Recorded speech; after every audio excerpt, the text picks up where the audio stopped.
my provider, he be my protector. So why they go higher? Yo, baby, I need my God be my provider, he be my protector. So why they go higher? Oh yeah, me nyawo biampo boni. I don't do them anything. People say me another day if you wish me well. Me nyawo biampo boni. I don't do them anything.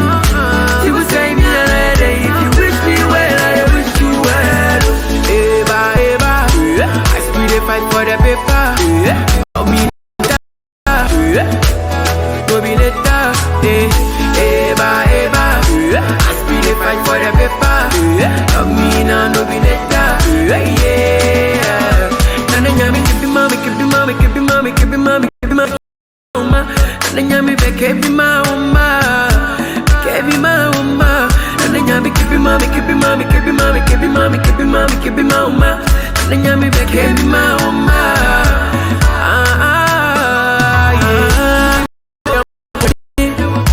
I don't do them anything.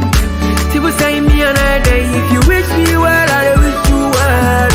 Even though we are poor, I don't do them anything. People say me another day if you wish me well. You munyai, but you make it come and want some massive record with a stolen mic. We be see my phone coming here, can see na two main pie. We be banya machine, I'm with Detroit. My baby, I'm on a monkai. Shame on you, I pray my God go favor you. What we they do be deja vu. Omunya yanke fie dedu. Shame on you, I pray my God. What we they do be deja vu. Omunya yanke fie dedu. Nana nyami kebi mami, kebi mami, kebi mami, kebi mami, kebi mami, kebi mama. Nana nyami be kebi mama, kebi mama. Nana nyami kebi mami, kebi mami, kebi mami, kebi mama. Nana nyami be kebi mama.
everyone, I am MD and this is the Fourth Branch program, the place for common sense.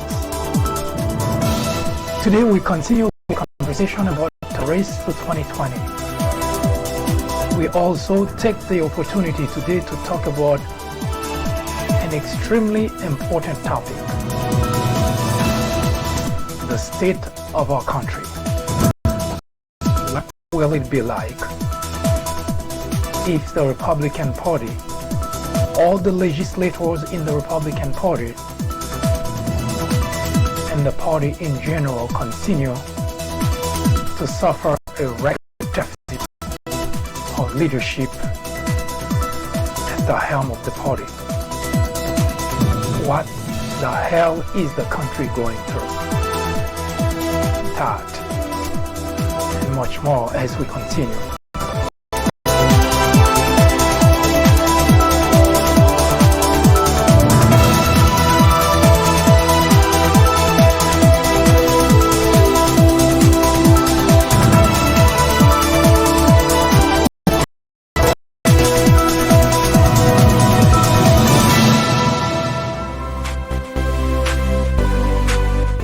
I am MD, host of the Fourth Branch program, inviting you to join me every Saturday at 10:30 a.m.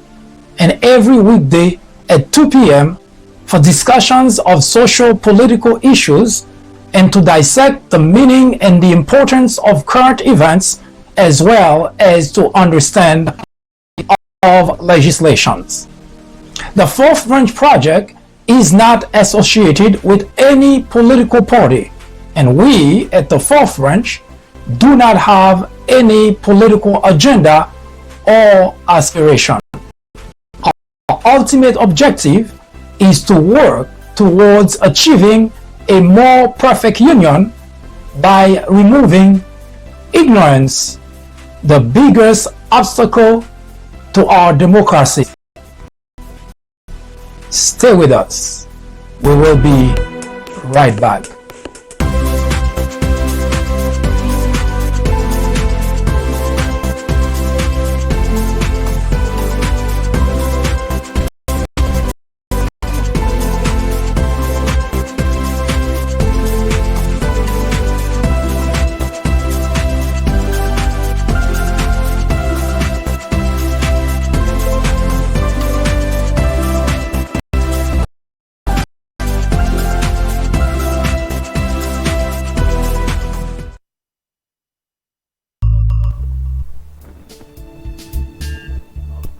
What if you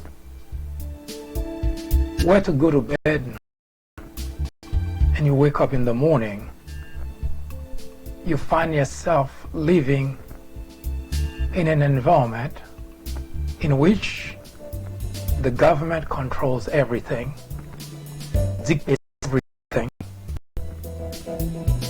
When you go to bed, when you go out, what you talk about, what justice is, whether you have to say over anything that you do. What if you were to wake up in that predicament? Would it be okay?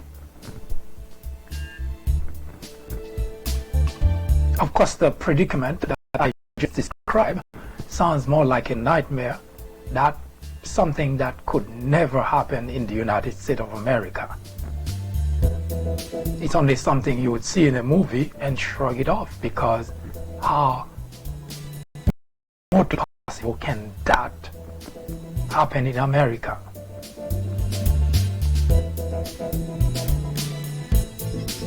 A number of American, most exclusively Republican, for some reason that you understand, seem to think that anything can be done and the country will still be a democracy. They can accept anything to be done by any government official as long as it benefits them. It's okay, and in the end the country will just be what it has always been. Now, whether it's out of pure ignorance, or they think that a system of democracy is always going to be that, well, out of ignorance? Or is it because they don't understand what's going on in the country? They couldn't care less?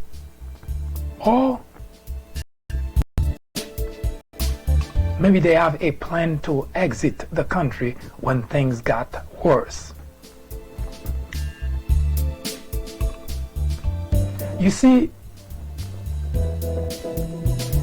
one of the you most likely have heard a lot about, especially during the Trump presidency, is the name Adolf Hitler. In fact, before Trump became president, that particular name has been floated around. Donald Trump compared even with Adolf Hitler. Most people simply shrug it off.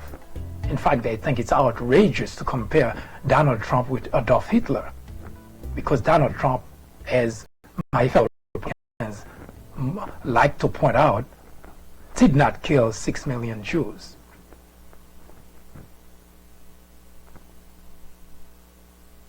And that always gets me to pause and ask the very question. If you think education is expensive, try ignorance. Yes, we complain about the cost of education. In fact, the past few decades, the cost of education has skyrocketed to the point that a lot of Generation X have begun to make decisions to kind of scuttle their education or try to find a new way, a innovative way to get their education without the expenses. And some more concerned elected officials, like in the Democrat Party, have been floating around the idea of people going to college and walking away debt-free, because we all recognize how expensive it has become to get a good education. As expensive as it has been, ignorance has been even worse, more expensive than education. Now, many people here in the country, especially the past couple of years, it is proven beyond a shadow of a doubt that either the Republican constituents do not grasp the severity of what is going on in the country. Ignorance. They simply do not care because they have an exit plan. Maybe they do because, as the Mueller report has already showed, that a lot of the people who have supported, voted for, encouraged the election of Donald Trump, they're not even American. And those who are were, I'll use the term, unknowingly influenced by Russia. As such, what happened to America doesn't matter an iota.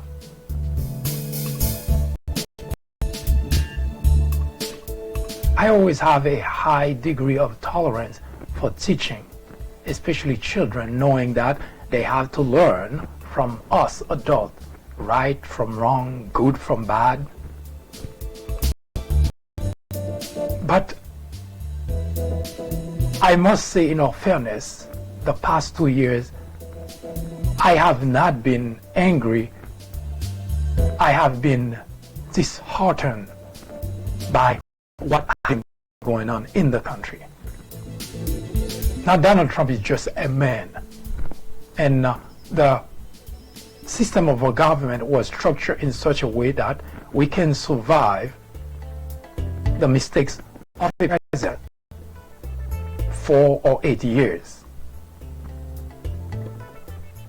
But our Constitution was not created without flaws, and the past 2 years and flaws that need to be addressed. You see, before Adolf Hitler turned Germany into an authoritarian regime, Germany was called the Weimar Republic, and it was a democracy just like the United States of America. It has a system very similar to ours.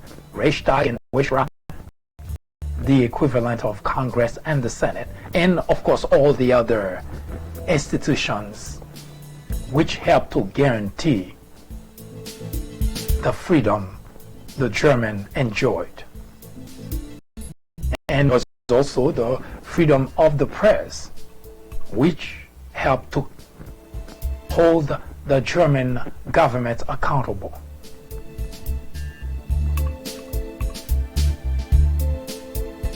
I say Germany was a democracy before Adolf Hitler. Hitler didn't give a coup. Hitler was legitimately appointed Chancellor of Germany, the same position that Angela Merkel, the current Chancellor of Germany, has. That's what Adolf Hitler, that was his post, his title. For purpose of government, the Chancellor pretty much responsible for everything, both domestically and internationally. That's why you never heard of the President of Germany. Yes, Germany does have a president. But have you ever heard of the president? Especially you're not German, you're not interested in all those details of the government, of the German government. But the person that's running the show is just like Angela Merkel. Adolf Hitler was legitimately appointed Chancellor of Germany in 1933. It was January 30th, 1933.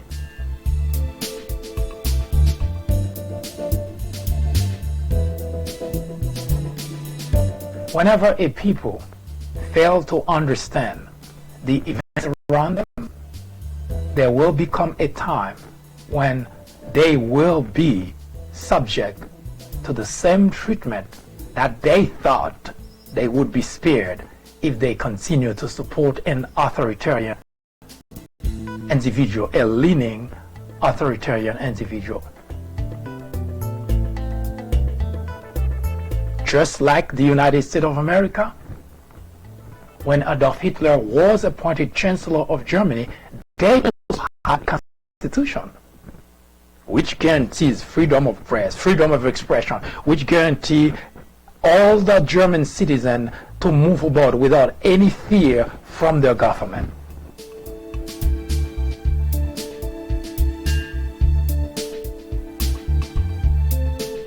As I just mentioned, they had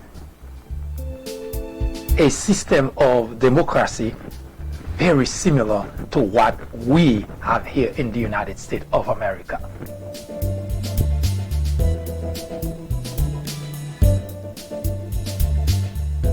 Along the way,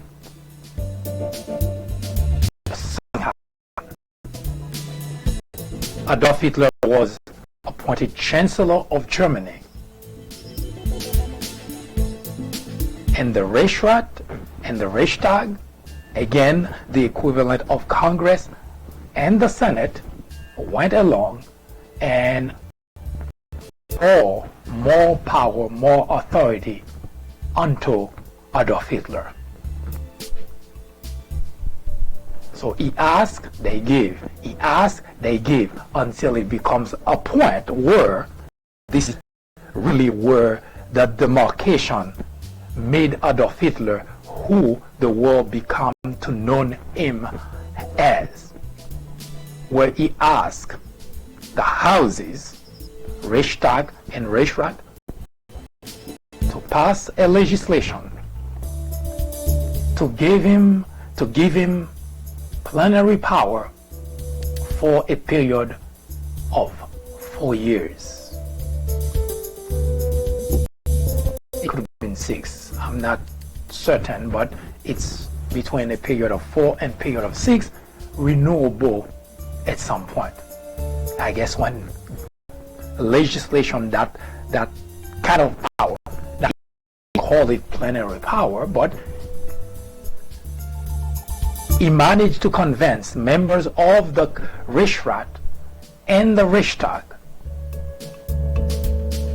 to give him the power to do anything that he so wish without being questioned. Nobody could ask for anything, nobody could question if he were to dispatch people in the armed forces or were to dispatch the police force to arrest someone, anyone. There was absolutely nothing anybody could bring in a period of time, because the legislation that was passed by those two bodies of the German government gave at that point Adolf Hitler. And notice the conversation. He didn't want power. He asked and he was given by the very people whose job is to protect the democracy in Germany. You see the parallel and the problem that we're currently confronting in the United States? Adolf Hitler was legitimately appointed Chancellor of Germany. Donald Trump was legitimately, if we do not consider the meddling of Russia as part of our conversation, was legitimately elected President of the United States. Gradually, Adolf Hitler managed to have both houses give him enough power to do whatever he so liked.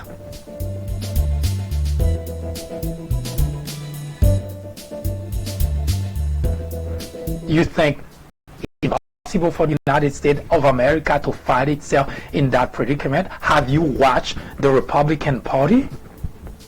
Have you watched their performance? Have you watched how much all of them lining up to protect the Donald Trump, despite all the evidence of what has been going on? How impossible do you think that at some point Donald Trump could ask the Senate to pass a legislation to give him power? How impossible you think that is? Because you've been seeing all the members of the Republican Party pretty much saying that Donald Trump has not done anything wrong. So if they point where they feel, oh my God, the Democrats are after Donald Trump, how impossible do you think that the Republican senators would not pass a legislation to give Donald Trump full power over everything? How impossible that is?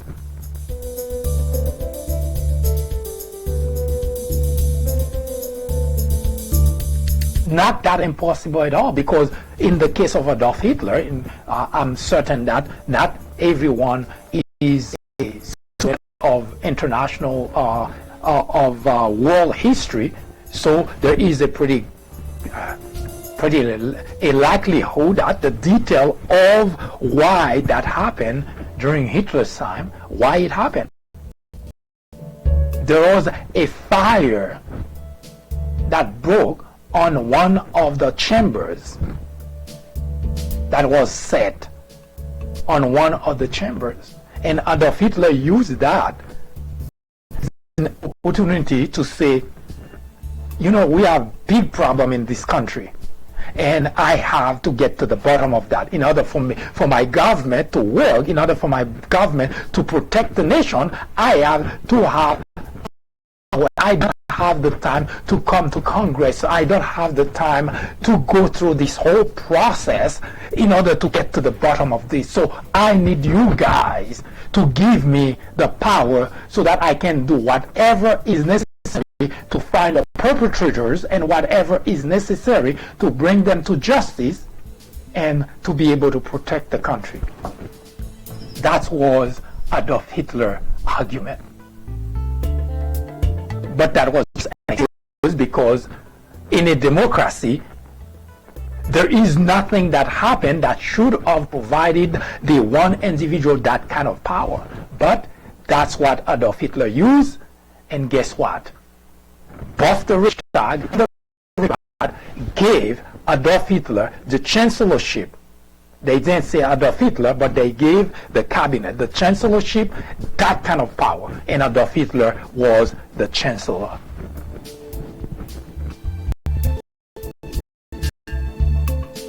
Do you know the first act that Adolf Hitler, the first thing that he tried to do?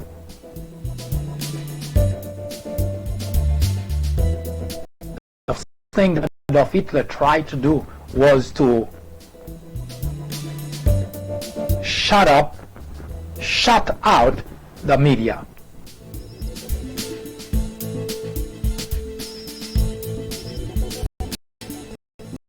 And Adolf Hitler had this frequent habit of accusing the media of fabrication.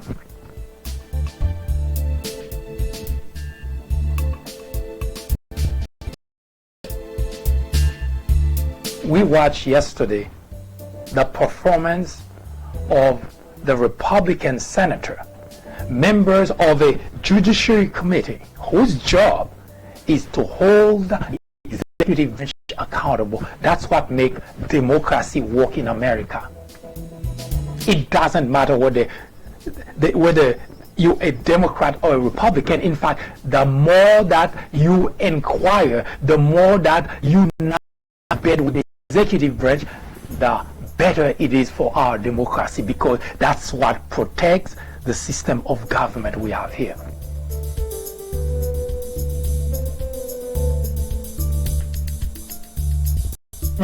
Of the Constitution did rely on the people as a last resort to keep our government in check.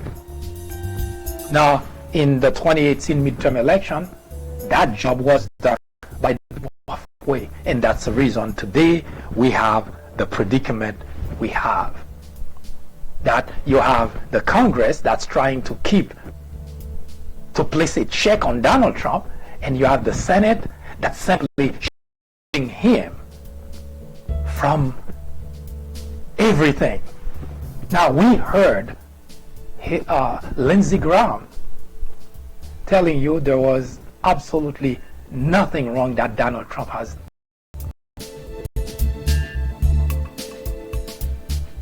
I don't know which world we are living, but even if you are a Republican, but if you are a patriot and you cherish the freedom that you have,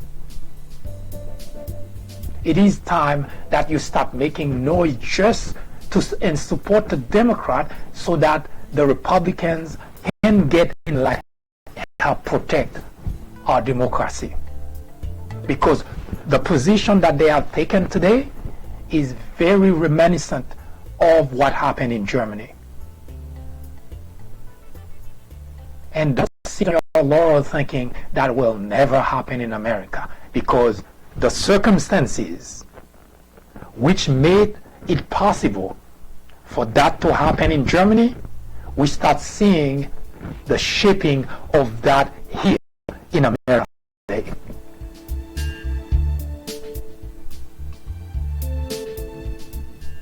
We watched yesterday William Barr performance,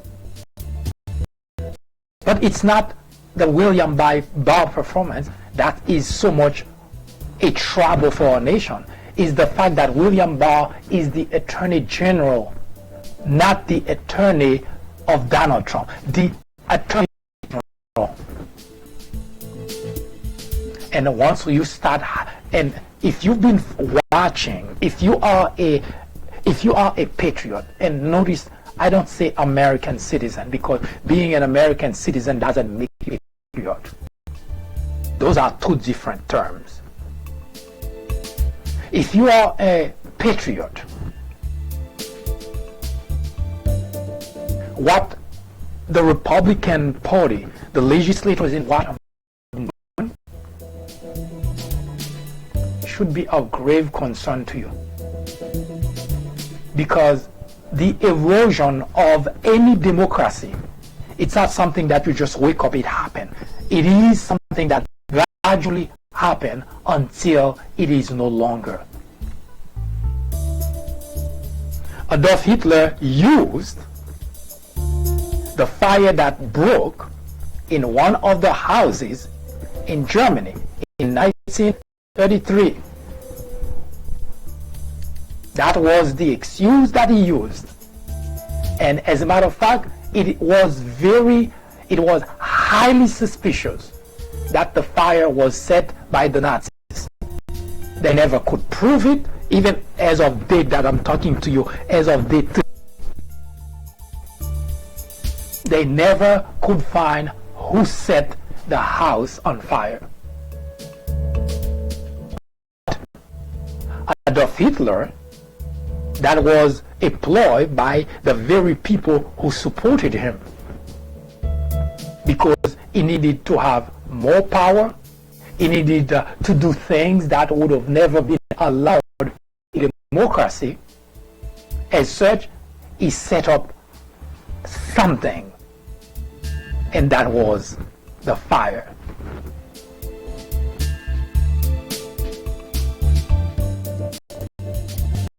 Now, there were a few members of the Reichstag which would not go along with the idea of giving one man that kind of power. There are just a few of them that oppose the idea. Those are usually the people that want to preserve democracy in a country. Here in America, we don't have not a single Republican legislator in Washington to stand up and say our democracy is being eroded. It is time that all of the legislators, Democrat and Republican, get together and really place a check on the executive branch. Not a single one of them. Now, if you are a Republican patriot, it is time that you start speaking as loud as you see the Democrats do, because the system of democracy a country has can only be preserved when the very people you elect to do the job do the job.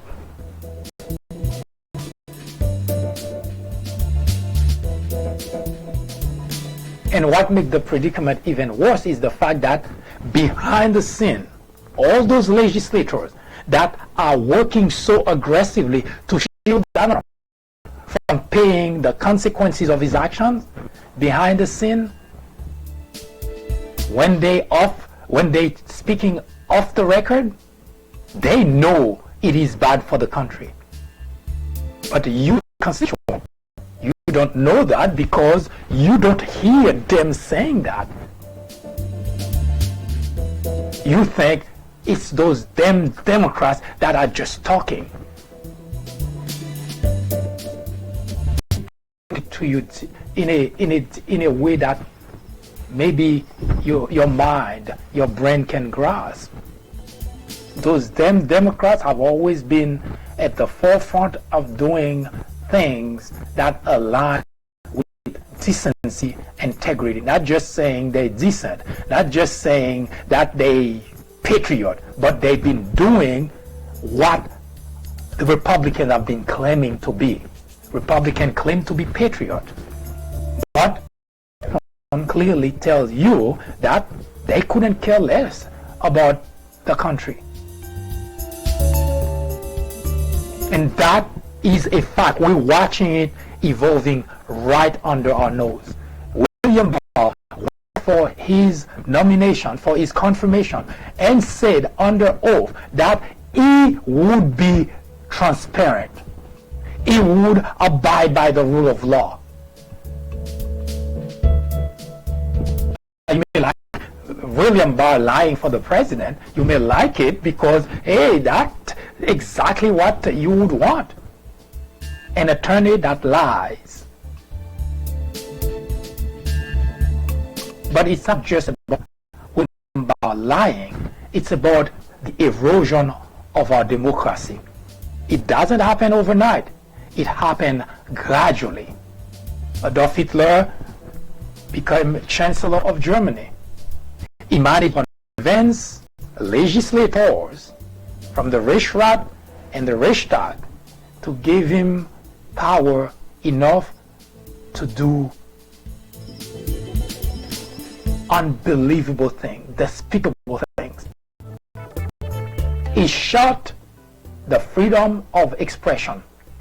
The media, when Adolf Hitler got that kind of power from the houses, the first thing that he did, he accused the media of fabricating, and he censored the media.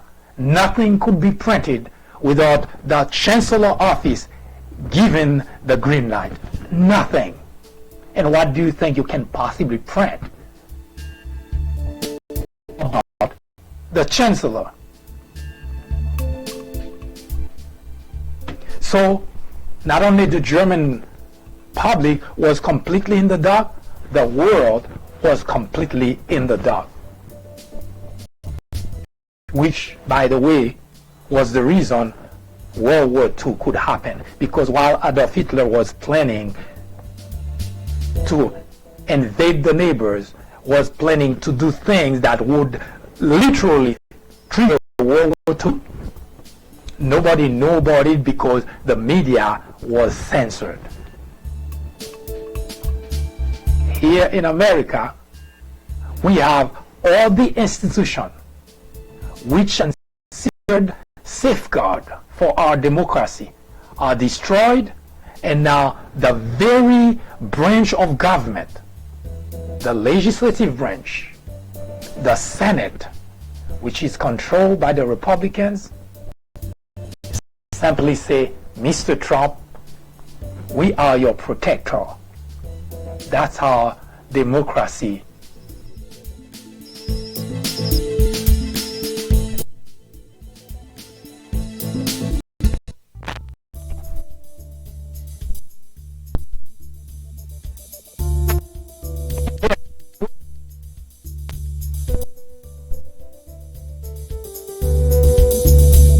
I am pleading with you to put down the label of Republicans, because what at stake today in our country has nothing to do with Democrats or Republicans. What is going on, you go about your business and you probably don't even care that it's happening. The price to pay is heavy. Ask any German who survived Adolf Hitler. Any German who survived Adolf Hitler would tell you that although they were German, they went through hell. Yes, Adolf Hitler killed 6 million Jews, and there were a lot of Germans who also got killed in the process. It never get reported that they talked about 6 million Jews. In total, Adolf Hitler had 24 million people executed, killed, gassed. So 6 million Jews were just part of that. And they were watching a Republican Senate completely relinquishing its legislative duty to protect an individual who has every inclination of authority. No, do not think it cannot happen in the United States of America, because thus far, all the guardrail for our democracy are being removed. All the guardrail are being removed. We currently have an Attorney General who is defying Congress. This is a branch of our government whose job is to put a check on the executive branch. No, it is not okay for the Attorney General to do that. Then what do you think is next?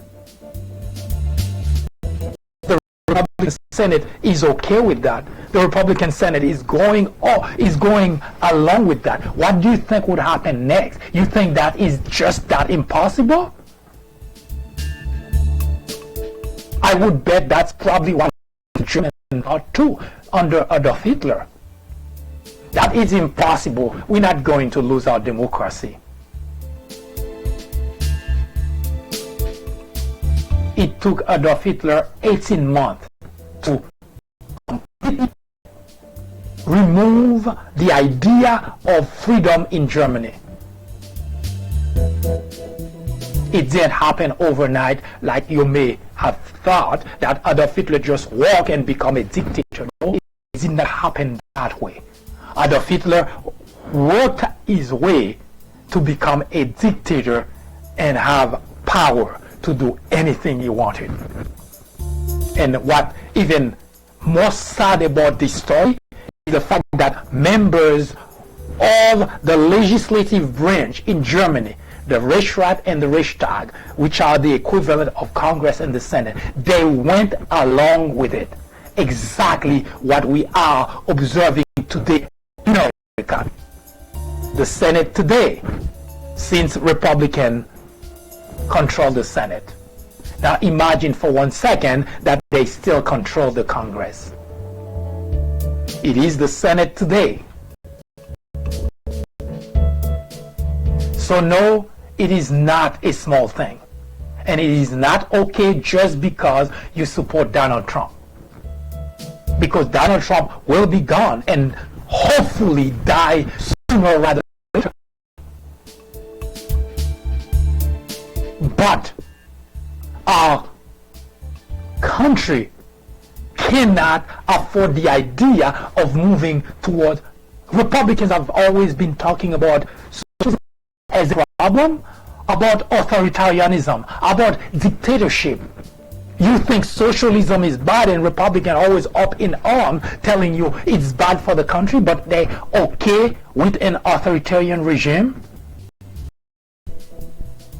That's not politics. That's not hypocrisy. That is exactly what the framers of the Constitution didn't want to happen.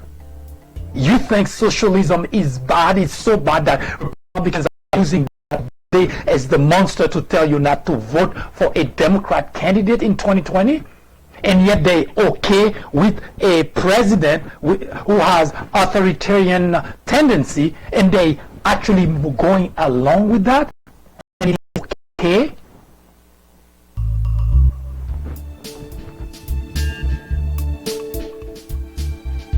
I know I say that out loud. I personally, I'm praying that better Donald Trump died than the country going down that path, because the Republican senators don't seem to understand it's about the United States of America, not about Donald Trump. Donald Trump has done a lot of damage yet already to the country, and he continues to do so. He is an attorney general that cannot see that the country is more important than a man. Yes, this is one of my prayers, that Donald Trump dies sooner rather than later. Choking a pretzel. Yes, I get to a point where I'm thinking, what the hell is going on with the country? For senators, members of the Judiciary Committee, not to see the importance of protecting the country from a man. They all going along with it. They all lying. They all believing American people for one individual.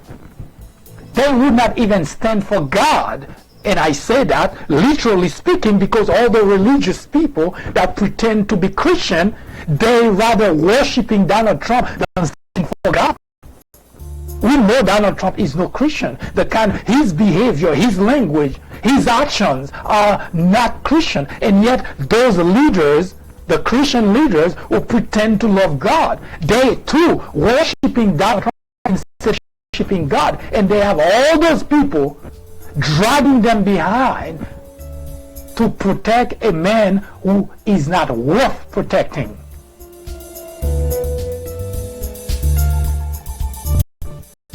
Yes, I never wish for any man to die, but Donald Trump, I cannot wait for Donald Trump to die.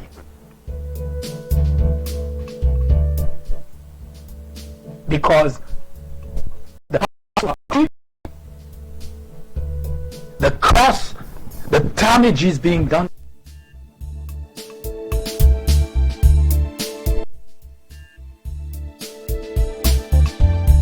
Maybe your legislators cannot see that. Maybe they don't care. But it is time to realize that we are heading in the same direction as Germany did under Hitler. No, it's not a stretch. It has been happening gradually. Now we've seen it in plain view, in display, in the Senate, that one of the branches of our government is moving in the same direction that Germany did under Adolf Hitler.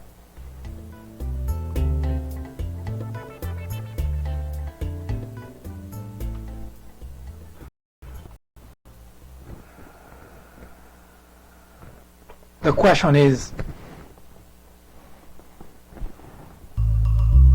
are you going to continue to support those people? Because you love Donald Trump so much, he's doing such great job to the country?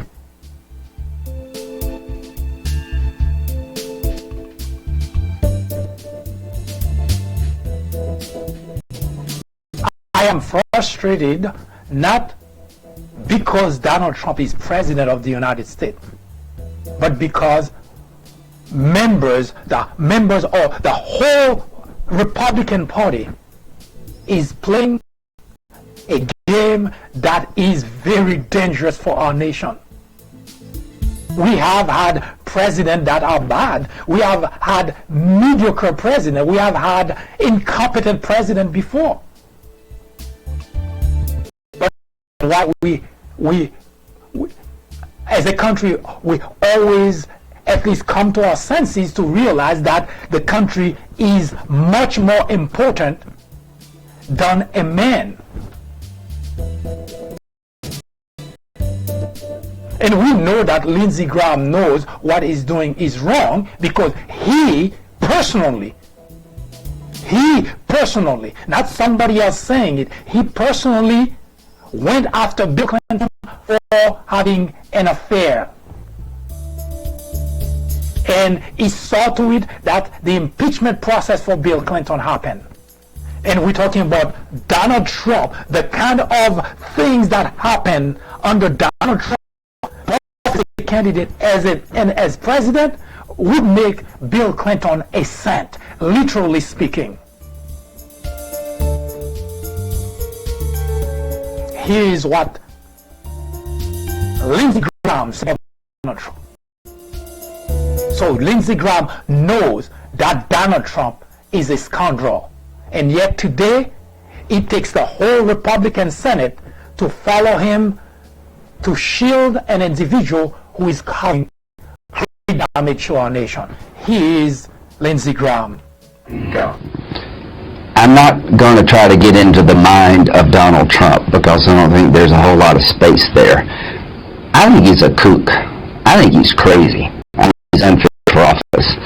And I'm a Republican and he's not. He's not a conservative Republican. He's an opportunist. He could shoot somebody on Fifth Avenue and 25 or 30% of the people would still follow him because he gives voice to their anger and their frustration. He's not fit to be President of the United States.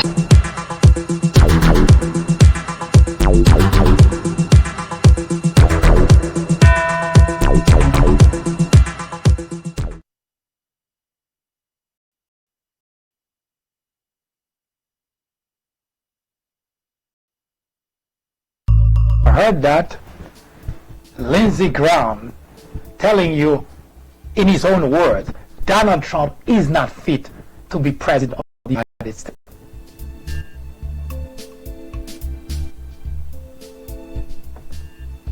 And yet,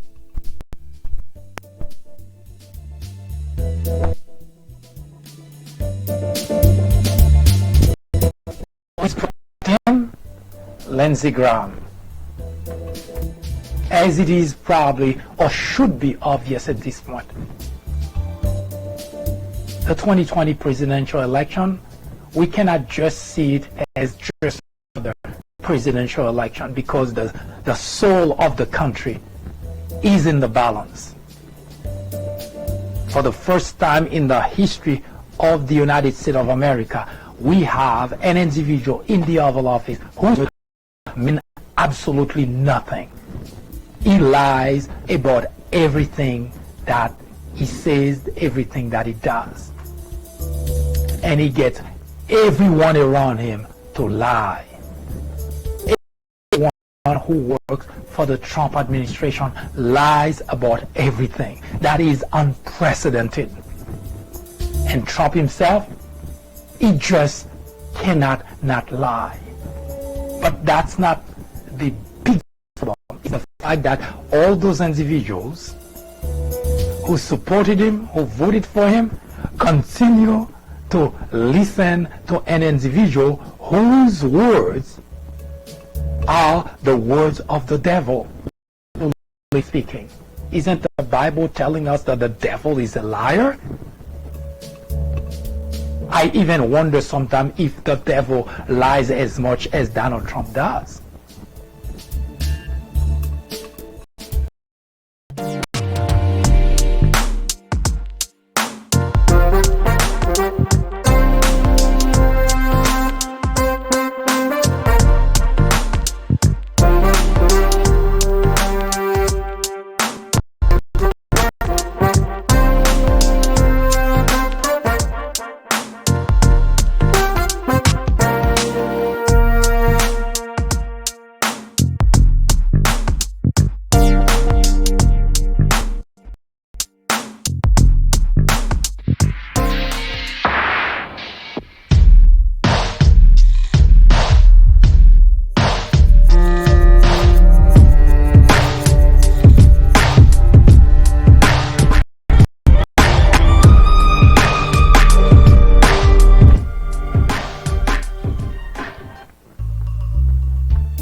As we are approaching the 2020 presidential election, we have been featuring here a French program, the place for common sense, candidate who vie for the nomination of the Democrat Party in order to take on Donald Trump.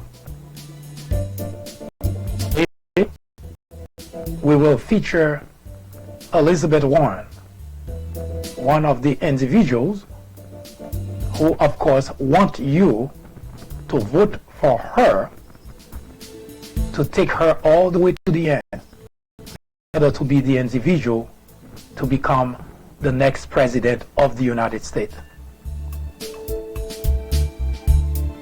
The past few weeks, we have been doing exactly that, showing you, reading in front of you, each candidate and telling you what each one of those candidates is about, what they all have to offer, giving you the opportunity to make up your mind as to which one is best suited to be the next president of the United States. Today, another individual jumped into the race, Michael Bennet. Yesterday I mentioned that we only have Joe Biden and Elizabeth Warren to talk about, but it so happened that after Joe Biden, we'll be talking about Michael Bennet, and I believe there is also Seth Monmouth, another candidate who also jumped on the bandwagon in order to seek for the presidency of the United States. Now, on the Republican side, we already have William Well, who is the former governor of Massachusetts, who has already made it official that he will challenge Trump for the Republican nomination. Now, we have another individual, I think he's from Maryland. He talked about the idea, but he hasn't made it official yet. And people have been talking a little bit about the that John Kasich might also join the group of people challenging Donald Trump for the nomination of the Republican Party. And as well, it will be it might be also possible, not sure, that one individual that nobody's talking about that may consider a run is Jeff Flake, former senator from Arizona. So we're watching, as we've done with Democrats, we will tackle the Republicans, those who already made it official, and of course those who are exploring the possibility. The idea is to present you with all the candidates be taken a look at as a possible replacement for Donald Trump. The country needs a change in 2020. We'll be right back to talk about Elizabeth Warren.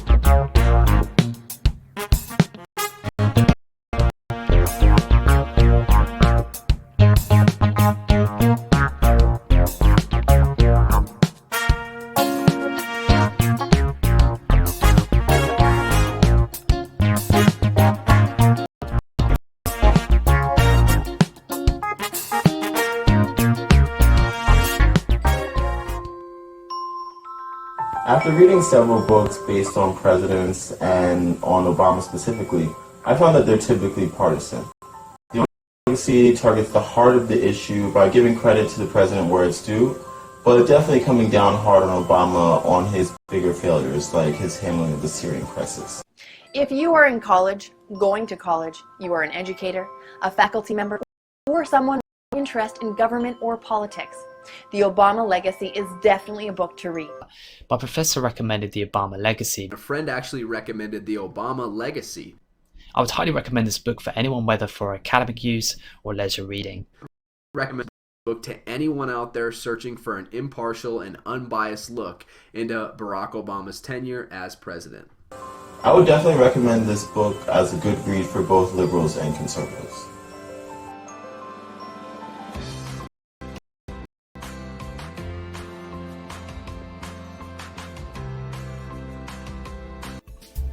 As it is probably or should be obvious at this point,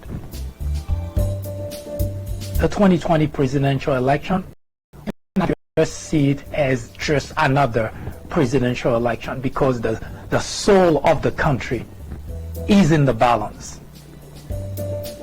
For the first time in the history of the United States of America, we have an individual in the Oval Office whose words mean absolutely nothing. He lies about everything that he says, everything that he does. And he gets everyone to lie. Everyone who works for the Trump administration lies about everything. That is unprecedented. And Trump himself, he just cannot not lie.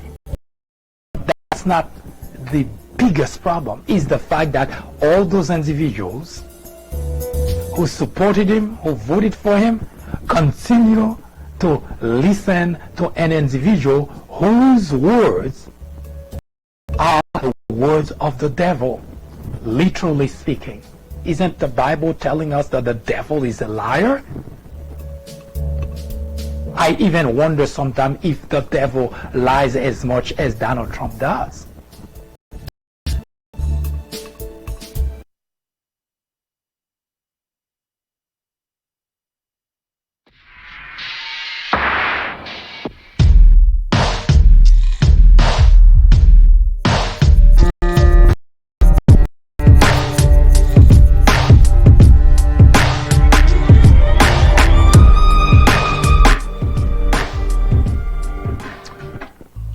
So who is Elizabeth Warren?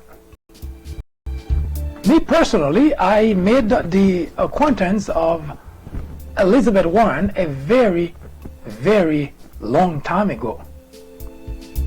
It was before Elizabeth Warren became a senator from Massachusetts. You may recall that Elizabeth Warren was part of the Obama administration for the consumer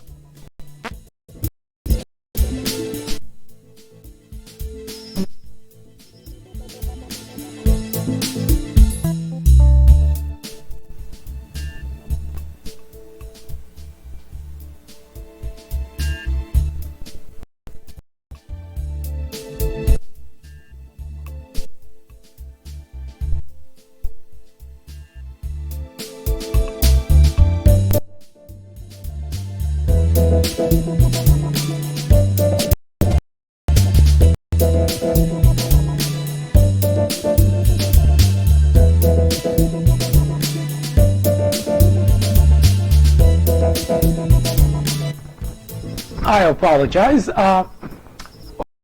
Elizabeth Warren. Well, she is an individual who has been making news, not just now, but for quite some time now. When I first saw a clip of Elizabeth Warren on YouTube talking about how we, the people,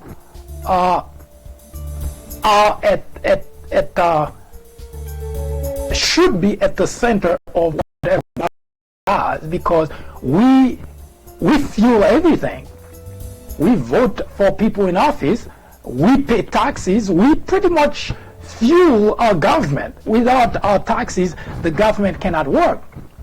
And what I'm trying to make is that if that's the case, we the people are actually the boss, not the other way around. We should be running the government through the elected official, not the government running us. Just the opposite is happening.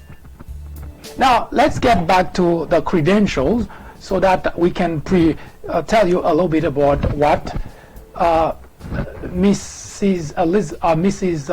Warren is about. She is the current U.S. Senator from Massachusetts.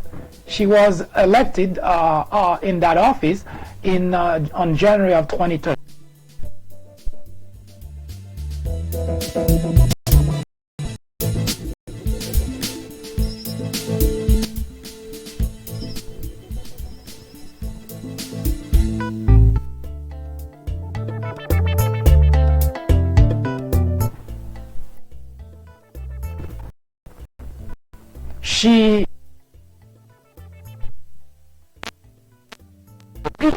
It was on January of 2017.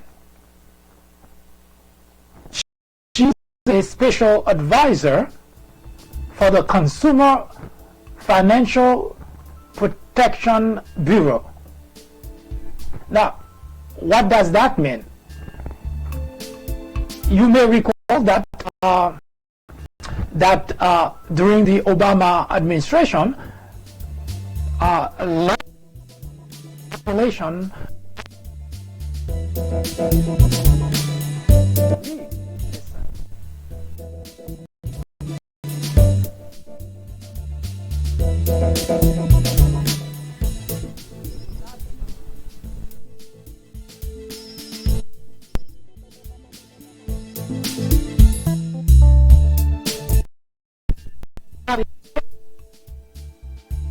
Age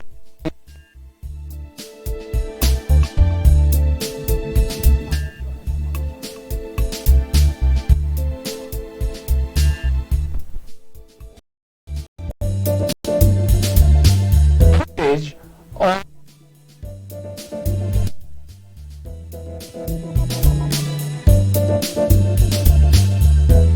So Elizabeth Warren has been at the forefront of literally talking about those kind of issues so that can help us, the constituent, be more or less served by those organizations not taking it.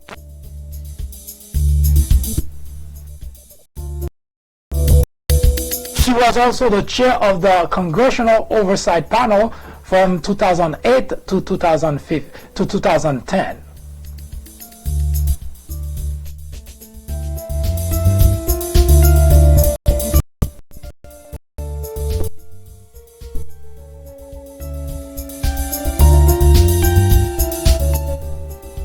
Elizabeth Warren was born Elizabeth Ann Herring in 1949.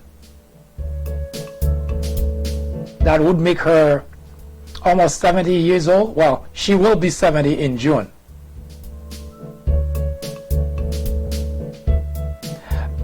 Elizabeth Warren currently belongs to the Democrat Party. But prior to being a Democrat, Elizabeth Warren was Republican. Before 1996, she was Republican.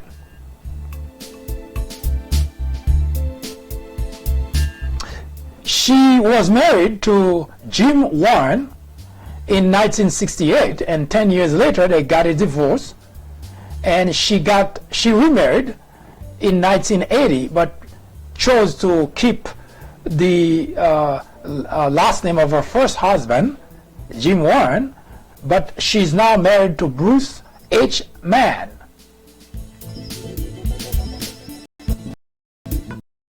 She has three children. Mrs. Warren got her education at George Washington University. She also did go to University of Houston, where she got a BS degree, and she continued her study at Rutgers Law School. She got a Juris Doctor degree, as it seems to be pretty common.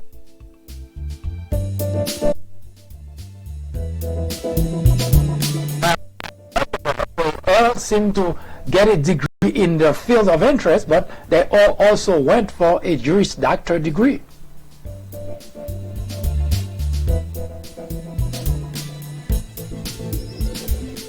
Now,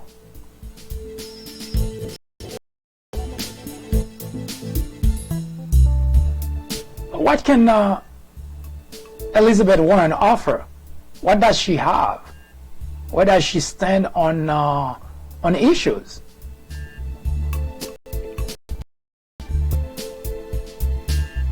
Well, Elizabeth Warren,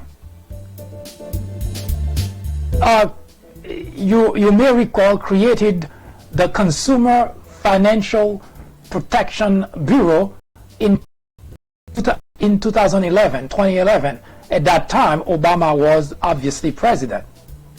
And she created that bureau, that agency, if you like, for the sake of protecting the, because the financial institution under the Obama administration, if you were watching your finance, especially if you have credit card, if you take a loan and so on, you may have noticed that there were a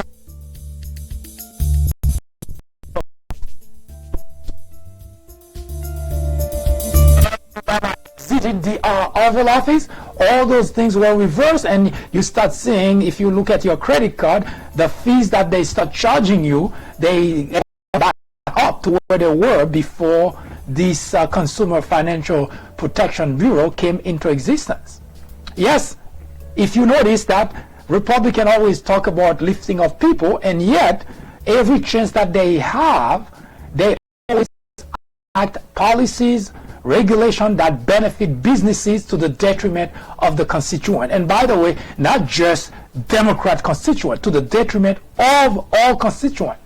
So talking about people who say one thing but do completely different, and that's pretty much a signature of the Republican legislators in general. As I mentioned to you before, we are coming with this program where we're going to show you, we're going to go back as far as 100 years in history of the country to show you that Republicans have always acted that way. They say one thing, but what they do always detrimental to the constituent.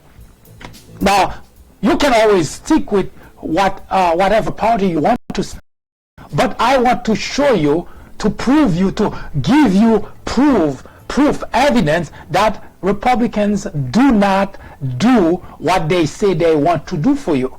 They say it, but when they act, when they pass legislation, it's always to the detriment of the constituent. Go figure. Anyway, let's continue with Elizabeth Warren. Elizabeth Warren wants to propose a 2% tax on wealth beyond $50 million and 3% tax on wealth above $1 billion. She's not more because we can count the number of billionaires in this country.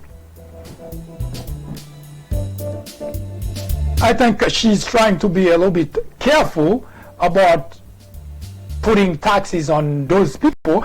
I think we can come back a little bit further down in taxing those people. About 2% taxes on people who have wealth of $10 million or higher. 10-15% taxes on people who have wealth $50 million or higher. So being that careful would not help much, because putting a 3% tax on wealth above $1 billion, to me it sounds like a joke. Anyway, that's one of the items that she will be working on. She also a co-sponsor of the Green New Deal. It looks like Alexandria Ocasio-Cortez has a following of her proposal, the Green New Deal. Mrs. Warren also has a plan to eliminate $640 billion in student debt. And she wants to fund that with a wealth tax proposal. And she also wants to jump on board of having free public college. So it looks like this particular idea is pretty popular. You may recall that in 2015, 2016, Bernie Sanders, when Bernie Sanders proposed that, Hillary Clinton shut down the idea. It's not realistic. As I mentioned before, Hillary Clinton's major problem was that she's only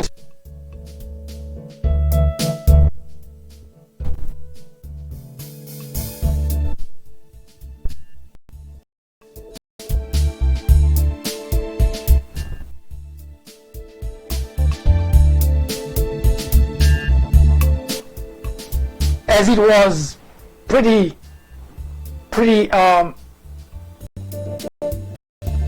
common for Mrs. Clinton, she went after people who propose idea instead of expanding. So now, free college, public college for across the nation, are already 3 states that already implemented that. Massachusetts, New York has some of it, and there is Washington State. Medicare for all, you remember that? Well, Bernie Sanders, it looks like the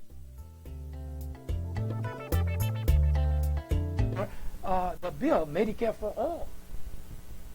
And Bernie, that idea, again, another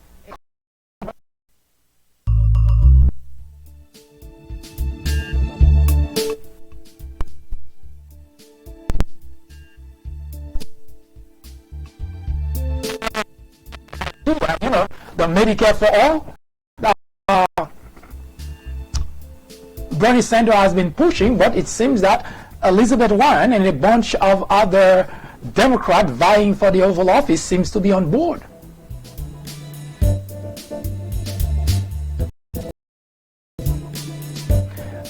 Elizabeth Warren identified herself as Democrat capitalist instead of a democratic socialist.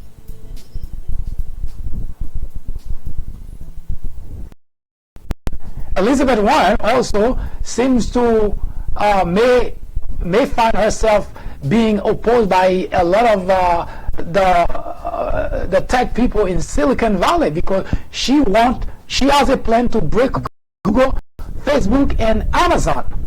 That would be quite a fight.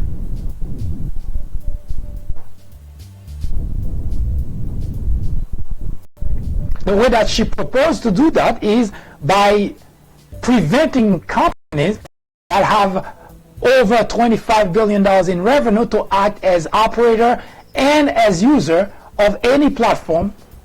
And she proposed to install regulators to break up those mergers. Companies that have already merged, if they're too big, well, Elizabeth said, watch out, she's coming for them. So she has a fight on her hand.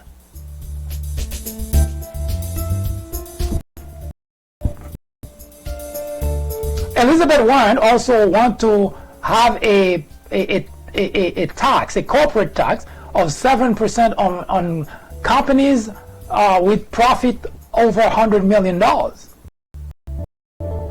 She's a co-sponsor of to legalize marijuana.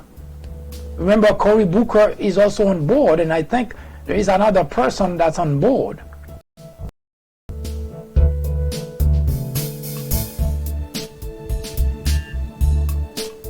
Elizabeth Warren would want or would favor the idea of replacing the Electoral College with a national popular vote.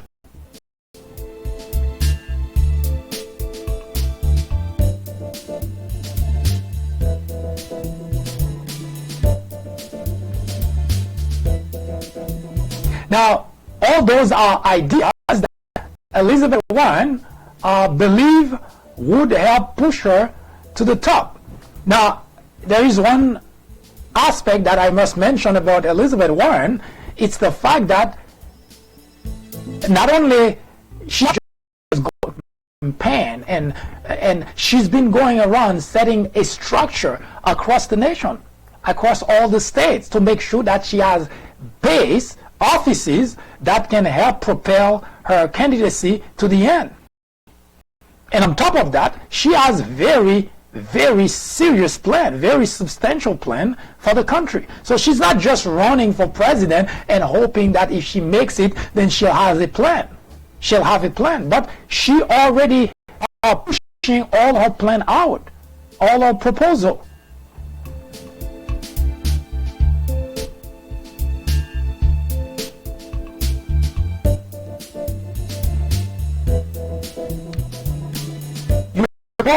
Elizabeth Warren was a Harvard law professor. Before that, of course, it's when she, if you remember, she spearheaded this congressional of the financial industry bailout. That's what really put her on the spotlight. Elizabeth Warren is, as I mentioned earlier, now 69. In June, she will turn 70. She's been in politics for 10 years. Elizabeth Warren, just like Bernie Sanders, Cory Booker, pledged not to take any money from super PAC or big donor, billionaire or billionaire super PAC. She will go it alone.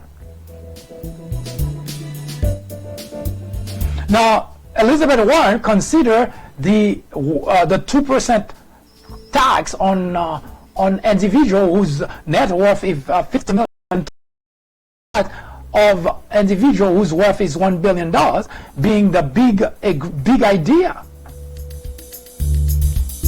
Now, raising taxes on individuals who have made it that far is a good idea because they've made enough money, and which is really from this country. Yes, they may have had the idea, the business, the venture, etc., but we the taxpayers contributed quite a great deal in terms of helping any individual making it to the top. Whether you become a millionaire or a billionaire, it's not without the taxpayers.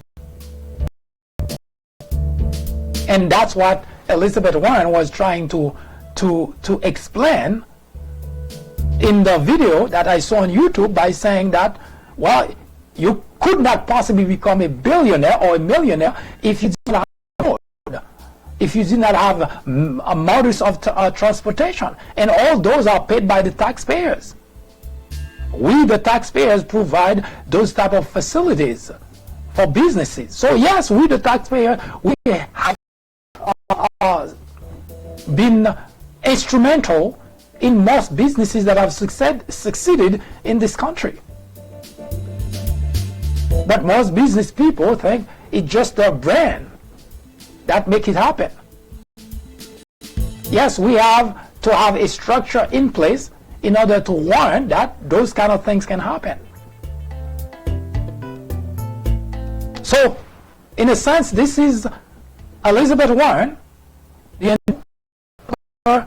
candidate, asking you to remember to support her and make certain that she is the person to take on Donald Trump to become the 46th president of the United States.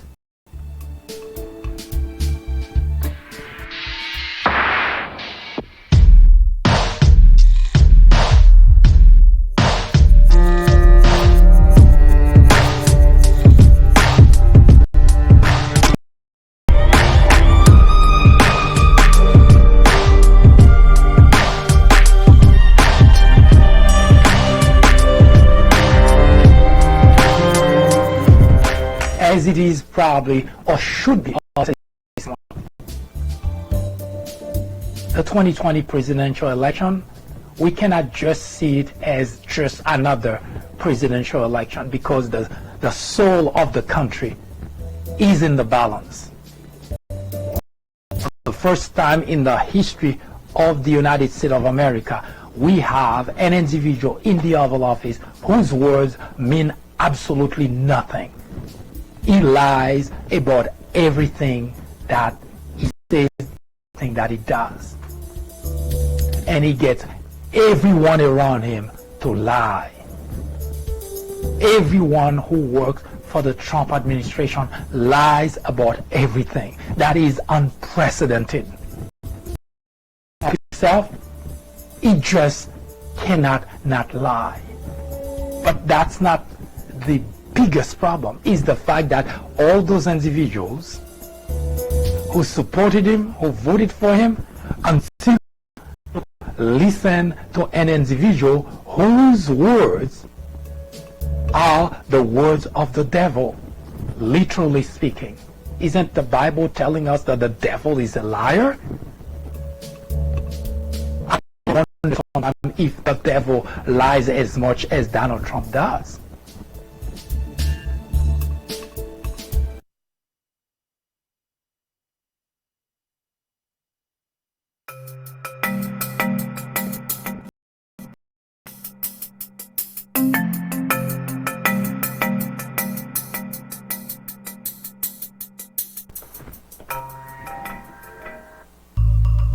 I hope this was of some use to you. Well, you know what to do.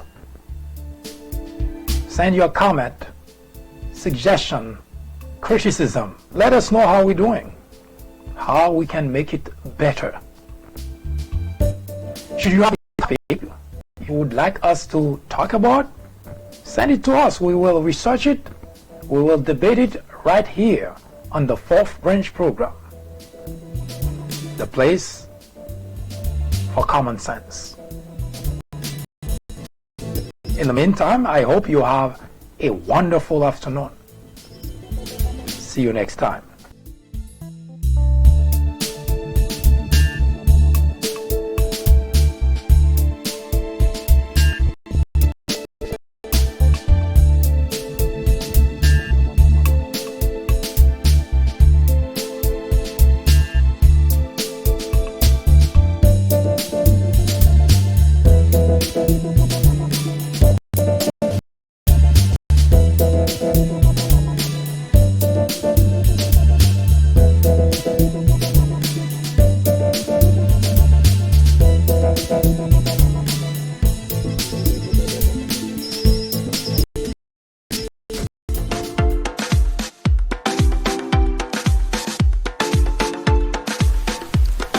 The Fourth Branch podcast is brought to you in collaboration with the People Branch publication, which can be found on the People Branch website, located at peoplebranch.org. That's peoplebranch.org.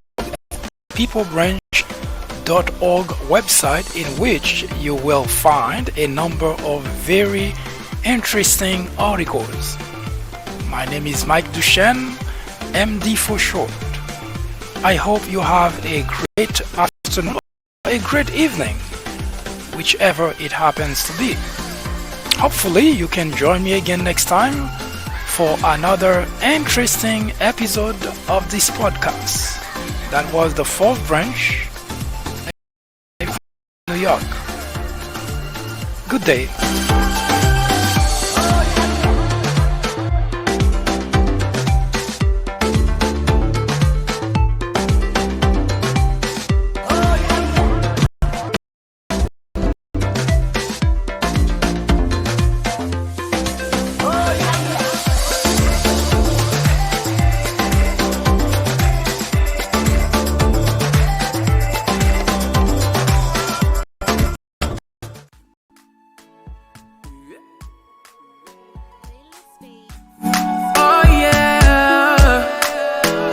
Baby, I need Rebecca.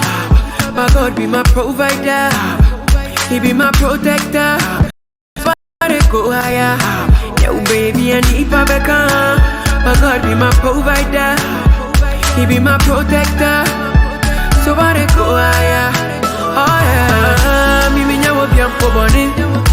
I don't do them many. People say me another day. If you wish me well, I wish you well. Me nyawo bi ampo boni. I don't do them anything. People say me another day. If you wish me well, I wish you well. Eva, fight for the paper. Of me now, no be later. No be later. Eva, ask me to fight for the paper. Of me now, no be later. Yeah. Kebi mama, and then me back kebi mama,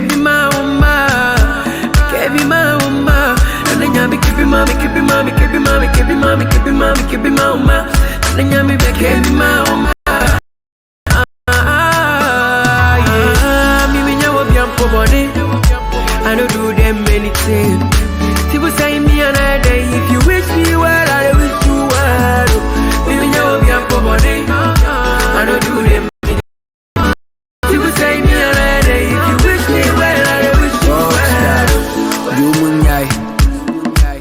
Buti make it come and host them. I see I record with a stolen mic.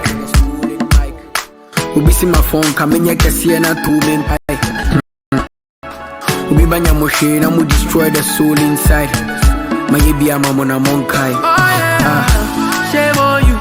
I pray my God go favor you. What we they do be deja vu. Omunya yanke fie jedu. Shame on you. I pray my God go favor you. What we they do be deja vu. Omunya yanke fie jedu. Nanya me kebi mama. Nanya me be kebi mama. Kebi mama. Nanya me kebi mama. Nanya me be kebi mama. Me nyawo bi ampo body. I don't do them many. People say me another day.